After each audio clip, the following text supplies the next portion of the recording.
வணக்கம். இன்னைக்கு நாம உலகெங்கிலும் ஒலிக்கிற ரொம்ப அழகான, அதே சமயம் ரொம்ப சக்தி வாய்ந்த ஒரு ஒலிய பத்தி தான் தெரிஞ்சுக்க போறோம். வாங்க பார்க்கலாம். கேட்டிங்களா இந்த சத்தத்தை? இதுதான் ஈத் பெருநாள் அன்னைக்கு உலகம் முழுக்க கேக்குற ஒரு கொண்டாட்ட முழக்கம். மனசுக்குள்ளே ஒரு விதமான மகிழ்ச்சியையும் உற்சாகத்தையும் இது கொண்டு வரும். கேட்கவே ரொம்ப நல்லா இருக்குல்ல? ஆனா இந்த வார்த்தைகளுக்குள்ள என்ன அர்த்தம் ஒளிஞ்சிருக்கு? வாங்க, அததான் இப்ப நாம விலாவாரியா பார்க்க போறோம். சரி, இந்த முழு முழக்கத்தோட அர்த்தத்தை புரிஞ்சுக்கிறதுக்கு முன்னாடி அதோட பேர்ல இருக்கிற ரெண்டு முக்கியமான வார்த்தைகளை நாம முதல்ல புரிஞ்சுக்கணும். ஒன்னு ஈத், இன்னொன்னு தக்பீர். ரொம்ப சிம்பிள். ஈத் அப்படின்னா பண்டிகை அல்லது கொண்டாட்டம்.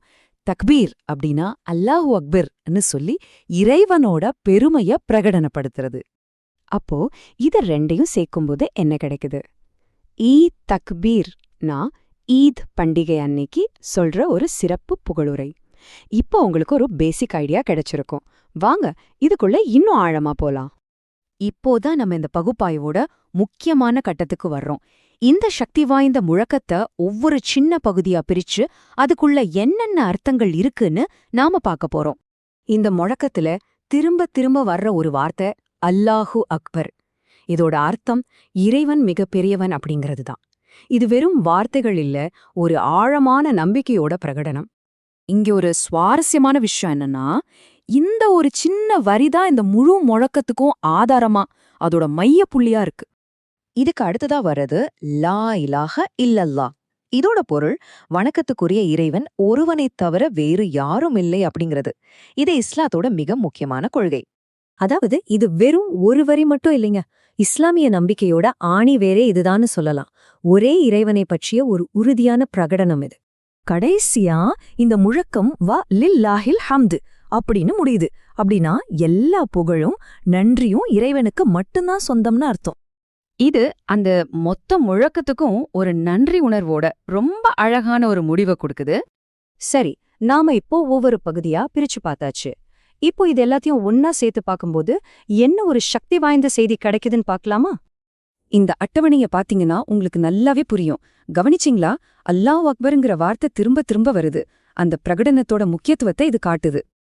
அப்போ இதோட முழுமையான அர்த்தம் எப்படி உருவாகுதுன்னு பாருங்க. முதல்ல இறைவன் மிக பெரியவன்னு ஒரு சக்தி வாய்ந்த பிரகடனம். அதுக்கப்புறம் அவனைத் தவிர வேற இறைவன் இல்லைங்கிற மைய நம்பிக்கை. மறுபடியும் அதே பிரகடனத்தை உறுதிப்படுத்தி கடைசியா நன்றியோட முடியுது. ரொம்ப அழகா இருக்குல்ல? சரி, இந்த வார்த்தைகளோட அர்த்தம் எல்லாம் நமக்கு இப்போ தெரியும். ஆனா இது ஏன் இவ்ளோ முக்கியம்? வெறும் வார்த்தைகள் தானே நினைக்கலாம். ஆனா அதுக்கு மேல இதுக்கு நிறைய அர்த்தம் இருக்கு. யோசிச்சு பாருங்க. உலகத்துல கிட்டத்தட்ட 1.9 பில்லியன் மக்கள், அதாவது 190 கோடிக்கும் அதிகமான மக்கள் இந்த ஒரு முழக்கத்தை பகிர்ந்துக்கிறாங்க. இது எவ்வளோ பெரிய விஷயம்! வெவ்வேறு நாடுகள், வெவ்வேறு கலாச்சாரங்கள், ஆனா ஒலி மட்டும் ஒண்ணுதான்.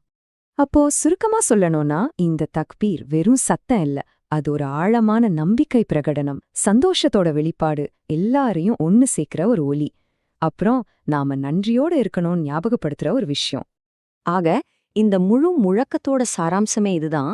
இறைவன் மிகப்பெரியவன் அப்படிங்கிற அந்த நம்பிக்கையும் எல்லா புகழும் இறைவனுக்கேங்கிற அந்த நன்றி உணர்வும் ஒன்னா சேர்றதுதான். கடைசியா ஒரு கேள்வி.